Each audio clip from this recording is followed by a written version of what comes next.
En junio de 1929, dos jóvenes activistas recorrían las calles y clubes de los pueblos del Cibao, en el norte de la República Dominicana. Distribuían un panfleto pobremente impreso de contenido político. Los nombres de dichos jóvenes eran Rómulo Betancourt, revolucionario venezolano de 21 años de edad, y Joaquín Balaguer, intelectual dominicano de 22 años. Rómulo Betancourt había llegado a la República Dominicana en calidad de exiliado. Huía de la persecución desatada por la dictadura de Juan Vicente Gómez. Durante su estadía en el país caribeño, Betancourt se dedicó a dar charlas denunciando el carácter opresor del régimen de Gómez y junto a otros revolucionarios se dedicaría a conspirar contra dicho gobierno. Sorprendentemente, Balaguer, quien llegó a recorrer los pueblos del norte dominicano junto a Betancourt en su cruzada promotora de los valores democráticos, terminaría siendo una pieza clave de la maquinaria represiva de quien eventualmente sería el peor y más feroz enemigo de Betancourt, Rafael Leonidas Trujillo, el cual llegaría al extremo de atentar contra la vida de Betancourt, en una trama de la cual este último salvaría su vida milagrosamente. Mi nombre es Profesor Núñez y en este video te contaré sobre el hecho que estremeció a todo un continente y en su momento convirtió a las relaciones dominico-venezolanas en el foco de atención del mundo. Pero antes de entrar en materia, por favor dale me gusta a este video y si aún no lo has hecho, suscríbete a mi canal. Rómulo Betancourt, décadas después, alcanzaría la posición de presidente de Venezuela, pero desde muy joven se mostró partidario del internacionalismo. Durante su exilio hizo relaciones con jóvenes políticos de los países que lo acogieron, como Costa Rica y República Dominicana. Mucho tiempo después, narrando sus actividades revolucionarias desde República Dominicana, escribiría lo siguiente: "Era preciso enderezar el mundo, y nos preparábamos a hacerlo con 50 fusiles viejos. Tras varias andanzas llegamos a Santo Domingo, donde no había entonces ningún déspota, y recorrí todo el país dando conferencias contra Gómez y consiguiendo voluntarios para la ansiada invasión. En julio de 1929 hicimos desde Santo Domingo el penúltimo esfuerzo desesperado de garibaldinismo expedicionario. En una medianoche embarcamos en la goleta La Gisela. Nos acompañaban unos cuantos voluntarios y un muestreo variado de revólveres y viejos fusiles, adquiridos con el dinero pagado por los asistentes a las docenas de conferencias contra el régimen entonces imperante en Venezuela que dicté en ciudades y pueblos dominicanos. Tal como lo predijo con seguridad el capitán de la goleta, cuando armas en mano se le conminó a viajar hacia las costas de Venezuela, el barco comenzó a hacer agua y estuvo a punto de zozobrar cuando se alejó del litoral dominicano. Debimos arribar, derrotados, antes de disparar un tiro y con la Gisela en trance de naufragio, al puerto dominicano de Barahona. Es interesante notar cómo Betancourt se refirió a Santo Domingo como un lugar donde no había entonces ningún déspota, pero irónicamente apenas un año después asume la presidencia quien fue posiblemente el mayor déspota de toda la región latinoamericana. Rafael Leonidas Trujillo tenía una personalidad que era completamente distinta a la de Rómulo Betancourt. Mientras que Betancourt hacía gala de intelectualidad, compromiso ideológico y ser un paladín de la democracia, Trujillo desplegaba un absoluto pragmatismo centrado en la obtención y preservación del poder. Mientras Trujillo se obsesionaba por la buena vida y en particular por el buen vestir, se sabe que el jefe, como se le llamaba en República Dominicana, poseía miles y miles de corbatas y zapatos. Betancourt por su parte era una persona más sobria, con gustos más sencillos. En la manera de gobernar, aparte del hecho de que Trujillo dirigió un régimen altamente represivo, también se caracterizó por ser uno de grandes realizaciones materiales por todo el país. Carreteras, puentes, hospitales, escuelas y plantas de generación eléctrica proliferaban por todo el territorio dominicano. El gobierno de Betancourt, por su parte, se enfocó en guiar una transición democrática y un cambio de cultura en Venezuela, no tanto en construcciones. Si algo caracterizó a Trujillo, especialmente hacia finales de su mandato, fue su carácter megalómano. Tenía una percepción exagerada de su propia grandeza y de su poder. Fue dicha megalomanía la que lo llevó a tramar o a intentar lo que aún sus más cercanos consideraron como una locura. La década de finales de los años 50 se caracterizó por ser bastante convulsa políticamente. Regímenes que por largo tiempo habían gobernado con puño de hierro caían como moscas, mientras que los que aún no habían caído se tambaleaban. 1958 fue un año especialmente turbio, donde los tiburones, al oler la sangre, se aprestaban a enturbiar aún más las aguas. Mientras que Trujillo cumplía ya 28 años ejerciendo su dominio sobre la sociedad dominicana, Marcos Pérez Jiménez tenía apenas 5 en la cima del poder de Venezuela. El dictador Pérez Jiménez fue derrocado en enero de ese mismo año. Al igual que el de Trujillo, el gobierno de Pérez Jiménez, si bien bastante represivo, fue uno de grandes realizaciones materiales en poco tiempo. Ambos se caracterizaban porque aún al día de hoy, amplios sectores de sus respectivos países les reconocen que durante su gobierno se pudo constatar cierto progreso material. En las elecciones venezolanas de diciembre de 1958 resultó vencedor Rómulo Betancourt. Los choques verbales y diplomáticos entre Trujillo y Rómulo Betancourt no se hicieron esperar. Aún desde el exilio, Betancourt había sido un vocal opositor de Trujillo en foros internacionales. Desde el poder, Rómulo rápidamente se convirtió en una piedra en el zapato de Rafael Leónidas. Cabe destacar que a partir de esta elección venezolana se empiezan a alternar en el poder los llamados ADECO, del partido de Betancourt, y los copellanos, del opositor Rafael Caldera. Estos dos partidos se rotaron en el poder hasta la llegada del socialista del siglo XXI, Hugo Chávez.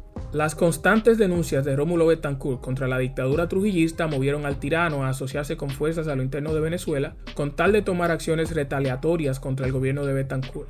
Se consideraron varias opciones. Una de estas dio origen a un equipo élite dominicano llamado los Hombres Rana, quienes más tarde, en 1965, luego de la muerte de Trujillo, jugarían un papel decisivo en la Guerra de Abril de ese mismo año.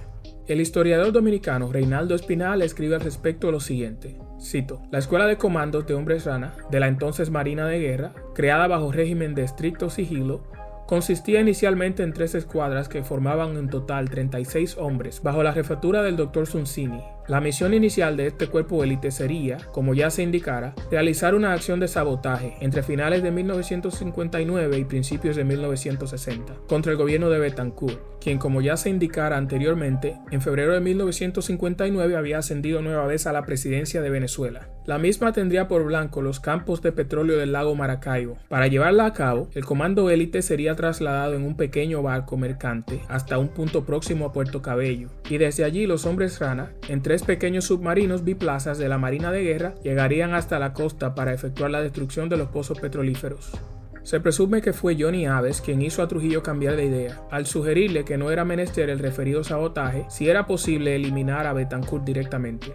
Acción aún más temeraria, la cual vendría a ejecutarse meses después, con el atentado a Betancourt dirigido por Trujillo a través de Aves, el 24 de junio de 1960 en la avenida Los Próceres.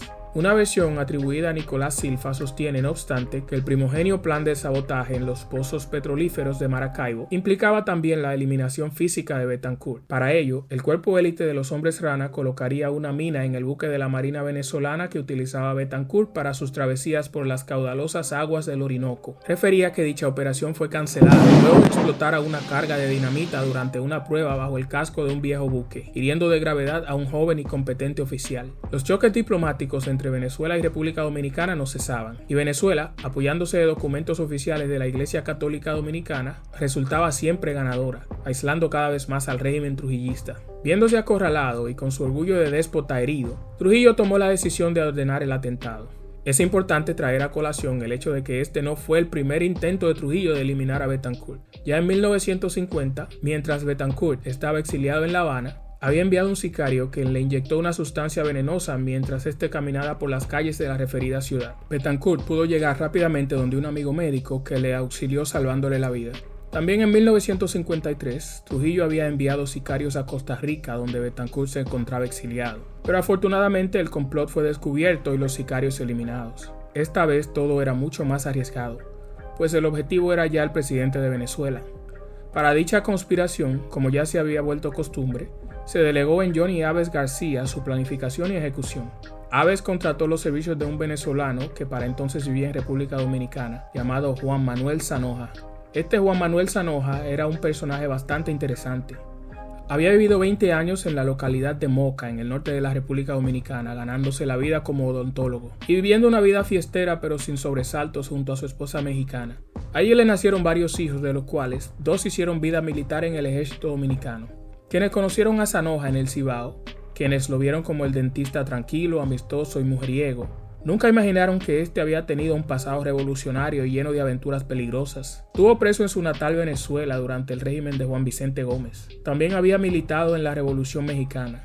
Zanoja, junto al capitán retirado del ejército venezolano, Eduardo Morales Luengo, se encargaron de la colocación de explosivos en un tramo de la avenida Los Próceres, por donde el presidente pasaría esa mañana. Betancourt precisamente tenía programado asistir a un desfile militar ese día, con motivo del Día del Ejército. A las 9:20 de la mañana, mientras Betancourt viajaba con su comitiva, Un vehículo Oldsmobile 1954 que se encontraba aparcado a un lado de la avenida estalló violentamente. Este poseía una carga de 60 kilos de TNT. El resultado fue la muerte del escolta militar Ramón Armas Pérez, de otro militar de menor rango y de un transeúnte. El ministro de Defensa y su esposa resultaron gravemente heridos. Sin embargo, el objetivo del atentado, el presidente Rómulo Betancourt, sobrevivió milagrosamente.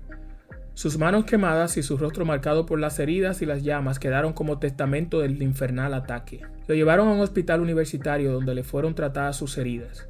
Si bien no sufrió heridas que pusieran su vida en riesgo, se quemó gravemente sus manos luchando por tratar de salir del vehículo en llamas. El puro hecho de que ese vehículo Oldsmobile se encontrara en las proximidades de donde pasaría la caravana presidencial terminó siendo un factor que delató a los conspiradores, debido a que solo oficiales militares estaban en capacidad de colocar el vehículo allí apenas minutos antes de que pasase la caravana, como ocurrió. Mientras la caravana presidencial se desplazaba por la avenida, un conspirador de nombre Luis Cabrera Cifontes esperaba por la señal con la cual otro participante de la trama, de nombre Yanes Bustamante, le indicaría el momento preciso para activar la carga remotamente. Llegado el momento, Yanes Bustamante se debía quitar el sombrero, a modo que la explosión destruyese la parte trasera del vehículo y acabase con la vida del presidente. Pero Yanes Bustamante cometió un error. Se quitó el sombrero antes del momento indicado, por lo que la explosión afectó mayormente la parte delantera del Cadillac presidencial. El presidente pudo salir e incluso sacar a otros 2 pasajeros del vehículo donde estaba.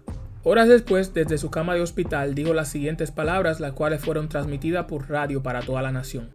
Conciudadanos, estoy hablándole desde mi cama de enfermo. No me cabe la menor duda de que en el atentado de ayer tiene metida su mano ensangrentada la dictadura dominicana para impedir que Venezuela marche hacia el logro de su destino final. Pero esa dictadura vive su hora preagónica. Son los postreros coletazos de un animal prehistórico incompatible con el siglo XX. Las investigaciones no se hicieron esperar, donde las autoridades actuaron rápido, contando con la colaboración de agencias de otros países, como Scotland Yard, la Policía Metropolitana de Reino Unido, así como otras de otros países. Las pesquisas certificaron que Trujillo era el autor intelectual de la trama, y quien suplió a los conspiradores de armas, dinero, explosivos, entrenamiento y todo lo demás que estos pudiesen necesitar. Los conspiradores asumieron que con la explosión la evidencia se destruiría, mas la placa del carro pudo ser recuperada y su propietario interrogado. Este resultó ser un familiar político de Yanes Bustamante. Las autoridades allanaron la vivienda de Yanes Bustamante, encontrando allí evidencia incriminatoria. Eduardo Morales Luengo y su hermano Ángel Morales Luengo habían traído desde República Dominicana la bomba y todos sus implementos. Casi todos los implicados habían llegado desde República Dominicana poco antes del atentado.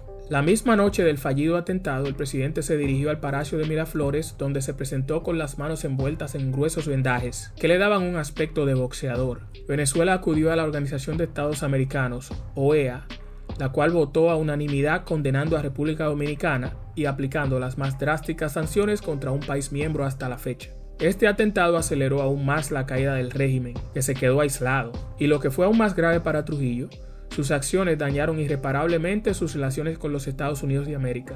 Luego de este atentado, los norteamericanos buscaban ansiosamente una oportunidad para deshacerse de él. La encontraron más tarde, cuando Antonio de la Maza y otros conspiradores pusieron en marcha un plan para terminar con la vida de Trujillo. Apoya mi trabajo suscribiéndote al canal, compartiendo este video y dándole a like. Mi nombre es Profesor Núñez, cambio y fuera.